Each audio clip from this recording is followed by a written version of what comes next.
Tonight, from the U.S. Capitol, we bring you a story that stretches across continents and oceans, a story that will define the next era of global power. From the heart of American democracy to the contested waters of the South China Sea, a new chapter in the struggle for influence is unfolding before our eyes. The world is watching as the balance of power shifts, and the stakes have never been higher.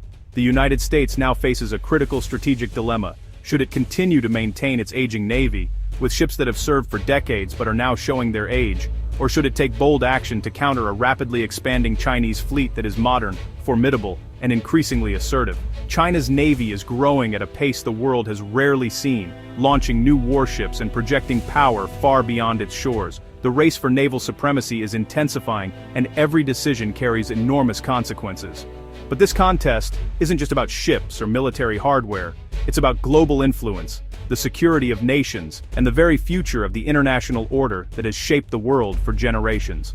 As alliances shift and tensions rise, military strength and diplomatic maneuvering are once again at the forefront of international affairs. Old partnerships are being tested, and new coalitions are forming in response to the changing tides. In Washington, Congress is now locked in debate over a bold and controversial move: the proposal to give away retired American warships to key allies. This decision could redefine America's role on the world stage. The plan aims to arm partners and friends, creating a stronger, more unified network to counter China's naval surge. It's a strategy that could bolster collective security, but also carries significant risks. In the vast Indo-Pacific, vital shipping lanes serve as the arteries of global trade, carrying goods and resources that power economies around the world. Here, simmering territorial disputes and frequent naval patrols make the stakes higher than ever, with every maneuver watched closely by the world's powers. A single misstep or escalation could send shockwaves through the global economy, disrupting supply chains and affecting millions of lives. The security of key allies like Taiwan and Japan hangs in the balance, as they prepare for an uncertain future and strengthen their own defenses in response to growing threats. Transferring these ships could shift the balance of power, without firing a single shot, but it's a risky gamble that could have far-reaching consequences for peace and stability. Tonight, we'll explore the history behind America's naval might, the details of this unprecedented proposal, and what it truly means for the United States and its allies. Is this a bold act of maritime diplomacy, or a desperate measure in the face of rising competition? The answer to that question could shape the world for years, perhaps even decades, to come. Join us as we navigate these shifting tides and uncover the choices that will define our collective future. Every U.S. Navy warship begins with a grand commissioning, ready to serve for decades. Over time, relentless wear, saltwater, and evolving threats take their toll. Eventually, maintenance becomes too costly, and the ship is decommissioned. Some are mothballed for emergencies, but most are scrapped, sunk as reefs, or turned into museums. Fleet management is a constant balancing act, retaining proven platforms while investing in new ones. The decision to retire a ship weighs material condition, strategic value, and budget. Now, these recently retired vessels are at the center of a new strategic debate in Congress.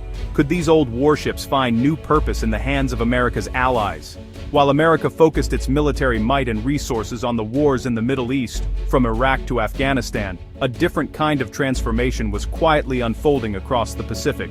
In just a few decades, China has transformed its navy from a modest coastal defense force into a formidable global powerhouse, capable of projecting influence far beyond its own shores. The modernization of the People's Liberation Army Navy, or PLAN, is unprecedented in both speed and scale. So much so that it has become the top concern for U.S. defense planners and military strategists.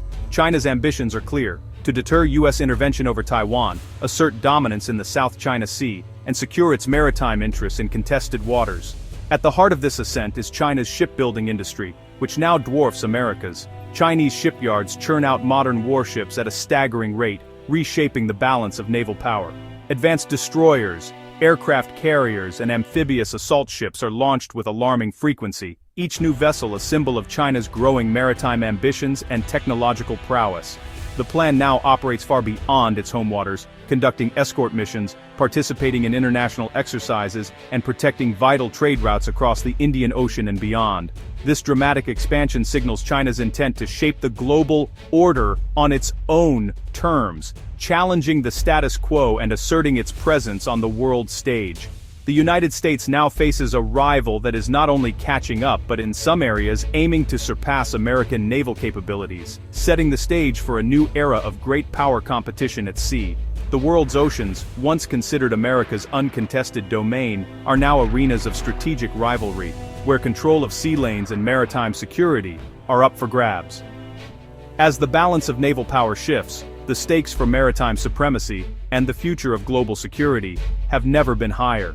Numbers matter at sea. In the world of naval power, the size and strength of a fleet can tip the balance in a conflict, especially across the vast, unpredictable oceans. Every ship represents not just firepower, but presence, reach, and the ability to influence events far from home shores.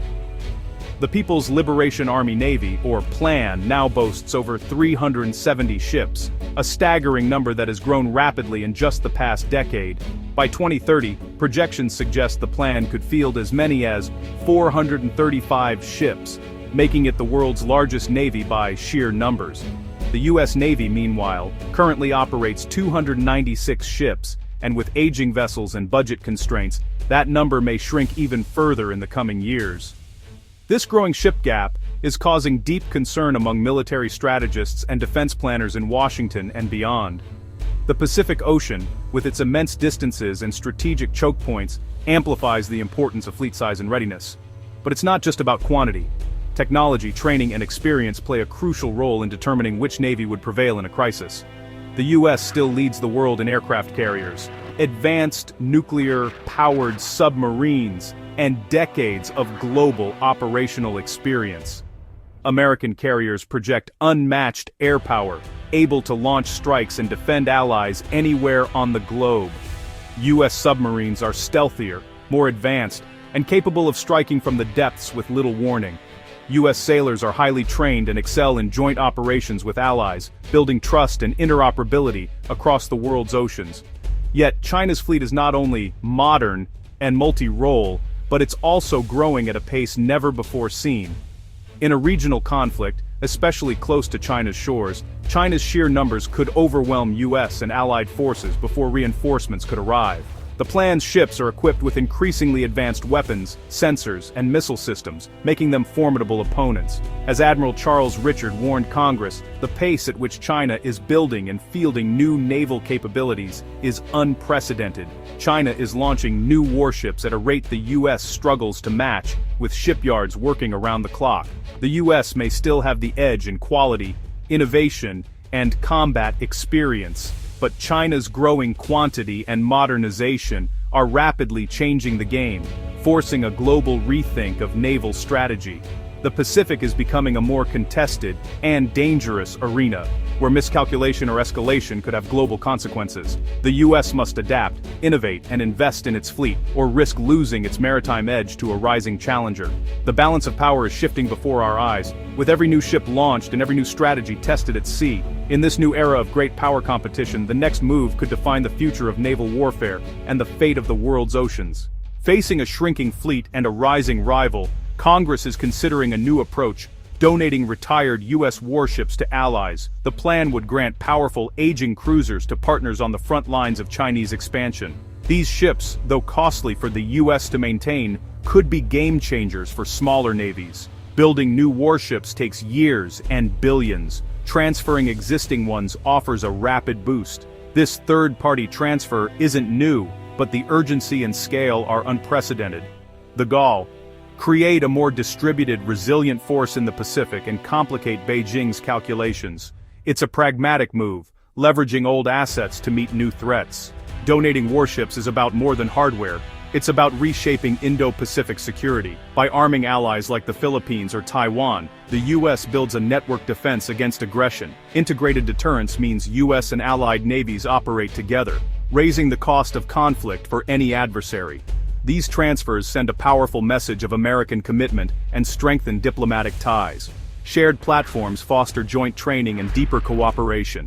Allies provide persistent presence. The US brings decisive power. Together, they maintain Pacific stability. Donating warships isn't just strategic, it's economic necessity. Maintaining old ships drains US resources, transferring them frees up funds for next-generation vessels. For allies, acquiring a cruiser for the cost of refurbishment is a rare opportunity. But the plan exposes a deeper issue. America's shipbuilding industry can't keep pace with demand. Only a few US shipyards remain, struggling with workforce and supply chain challenges. Donating ships is a short-term fix, not a long-term solution. Revitalizing the industrial base is essential for sustained sea power. The future of US maritime strength depends on more than just clever transfers.